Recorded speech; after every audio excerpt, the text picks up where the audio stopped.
recently came to the Methodist Church to work with us, but she went to a Catholic hospital and mission station in Buchanan, and she had taken some rosaries to give to them. Because you're Methodist, I'm a good Catholic kid. But you don't know anything about these rosaries. But she took it to these old Italian nuns.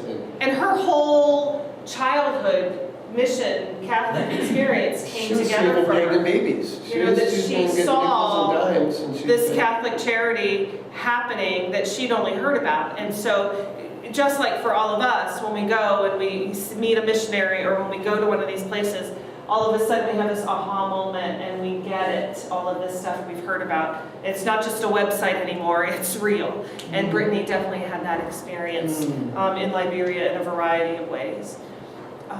So she was one of our volunteers that was with us. Sometimes I spend time in the classroom reading to students and again, modeling for teachers what they can be doing in their classroom. Kevin Shaner went through the UMVIM training just like y'all did in Cleveland a couple of years ago, and she's been to Liberia 3 times since. She's gone with the East Ohio Conference twice and with Operation Classroom in Indiana. I would have brought her with me today, but she's at the Midwest Distribution Center in Illinois. She's just always doing mission stuff. And let me just interject just a little bit. She's an individual volunteer, but in a different form than normal because she can't go and stay for the 2 to 3 month time. But her heart is there, and so she goes back and forth and back and forth and works in the library and other places. And not just that library, many libraries, I understand. Right. So How long does she stay at a time? About 3 weeks. Okay. Yeah. How she raises money to do that is she makes bags out of jeans, purses out of jeans, and does things like that and sells them at missions fairs and stuff. And that's how she raises most of the money that pays for the plane trip to go. She's a retired librarian from the school system, in Ohio, and she just loves libraries, books, and Africa. And so she went, and the first time in 2008, she organized our library. She went back this time to teach teachers how to use the library and to train up a librarian. And so now there's a Liberian librarian. That's named Marion. At Camp for Mission, who's there 2 days a week, and then Lindsay has the key also, and is helping to facilitate things and teaching them the possibilities Because of this what really can had happen. torn into a storeroom. It was pretty disappointing, and that's the honesty in this talk. We brought all these books, a container full of stuff and resourced it and made it look nice for the photos, and then these guys would lock it up and not trust the kids in it, and not trust the students. And all of a sudden, she was so disappointed. She came back, the books were in the same place that she left them a year ago, because there's not a tradition of the trust. Well, there's not because they shouldn't be trusted. Because I mean, just like a preschooler, though, you have to teach kids how to borrow from a library. You have to teach a culture how to borrow, and you give somebody who doesn't have anything something, and they don't understand the idea of giving it back. And so it's just teaching that, just like we have to teach our kids. Our kindergartners don't get books from the school library right away until they kind of earn that. But the only thing worse than everything going missing is nothing getting used. Right. And we see versions of that all over Africa where people just lock this thing up and turn it into a warehouse that they take a photo of. And now it's operational happening. And with Kevin in Monrovia, we visited a great library to learn that Liberia is beginning to produce their own books with Liberian authors and Liberian illustrators. And so Kevin's big thrust is stop sending textbooks to Africa because they just end up on a shelf. Teachers don't know how to use them. I don't know how to teach a librarian how to use an American elementary age language arts textbooks. Those are complicated things. And Indiana history just isn't that exciting. So we're working on that advocacy piece too, and then educating the donors and giving materials and items to other cultures that it doesn't always translate. But the other thing Kevin did was taught cats in the cradle, and every kid who understood the game got a string, which is so easy to pack. And so easy to do, and so that was one of the other things that she did while she was there. She also delivered a prayer shawl that some people in her church had made and created to one of the elderly women in the neighboring village. And so this woman is modeling her new prayer shawl with Kevin. Kevin also taught embroidery to some of the women down at the clinic. Milea is our officer in charge at the clinic, and Agatha is our registrar and vaccinator, and then this other woman, Rebecca, is from the village. And Kevin really would love to see, as she does her crafting at home, some sort of kind of crafting industry arise out of this situation. But she doesn't want to go and tell them what they should do and give them this kit to do it. She wants this to kind of just grow out of maybe something she's taught them, but be their idea and their Well, they're energy. teaching her stuff though, too. Right, That- there was a that's stitch, two-way street. there was a stitch she couldn't get that Milea knew how to do. And so she's Yeah, learning that's a as two-way well. street. Yeah, yeah.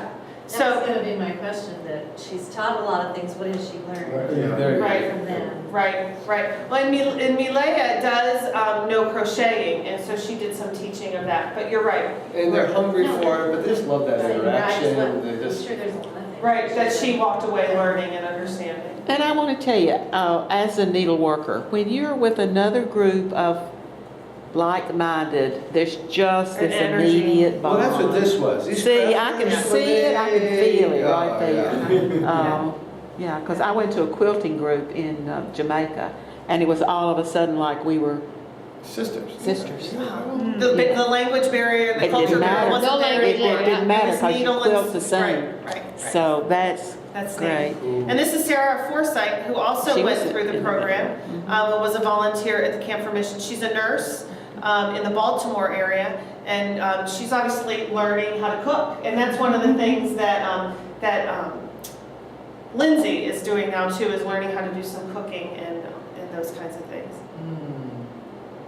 Liberian food is practice. All right. She used her nursing skills, yes. She worked at the clinic, yeah. And then these are some ways that people in America have been serving in Camphor. They made these quilts to give to mothers who delivered at the Camphor Clinic. Look at that baby. It's our first baby boy born at the clinic this year in The new February. clinic, a new addition. Another mother or another woman in our congregation made those little dolls to give to babies Oh. that are born at the Camphor Clinic. Pillowcase dresses made by another congregation that we took 120 on the container that just left on Monday to go to Camphor. If y'all don't know about that, it's the neatest. You just cut the top of it and then make it into a little sundress or Put something string like in that. it, yeah. These are some Oh, friends of my. ours who've never been to Camphor, but have volunteered a couple of times now to load 20-foot containers for us to send items and materials of supplies and things to Camphor. That's a lot of work. Kevin, how easy has it been to have those things shipped to you to that remote site? What's the opposite of easy? Actually, That's always a question. Actually, our first container that we sent arrived to us at Camphor pretty seamlessly. I mean, it was hard once it got there to get off the container, and I've got pictures to show you how it almost fell off and it stuck in the mud and all of those things. Oh, my. But it got out of port pretty easily, and I think part of that's because we're sending through Firestone. Rubber company is sending ships from Liberia to America full of rubber, but they're sending empty cargo containers over. And so they have a cargo donation program. But right now, the hardest part this time of sending a container is there's this new BVAC inspection or BIVAC inspection that has to happen from an outside company to inspect all of the things that we send, So it counting, can't just say a weighing. box of pencils. They want to know how many pencils are in that box. So we had kids counting 1,000 That's pencils. already a- How much does a pair of socks So weigh? it'll go The guy called up and asked us, how much does your sock weigh? I go, really? hours while. How much do your socks weigh? Are you really that bored and that Well, cute? no, it's already Nah, passed. it's They- nice. they That's just- the thing. How much does your sock Yes. weigh? So I'm not sure how many more times we're gonna do that, but we can send through the Midwest Distribution Center, we can send through other places and take part of a container. Operation Classroom sends containers often, and so there's lots of different ways. But it is a way to get a just lot have- of people in to be a blessing. I just want to help some folks. There's going to be an Anko. That's what the North Central has, is the distribution center. And it's like an Anko and operates exactly the same. Yeah, and so these are some of our volunteers packing backpacks. Metter United Methodist, kind of my home church and where I'm appointed, collected 300 backpacks and filled them with school supplies and towels and socks for for the kids at the Camp for Mission Station. So everyone will be able to Oh, get she's a one. Sockway. Yeah. So the inventorying process was cumbersome this time.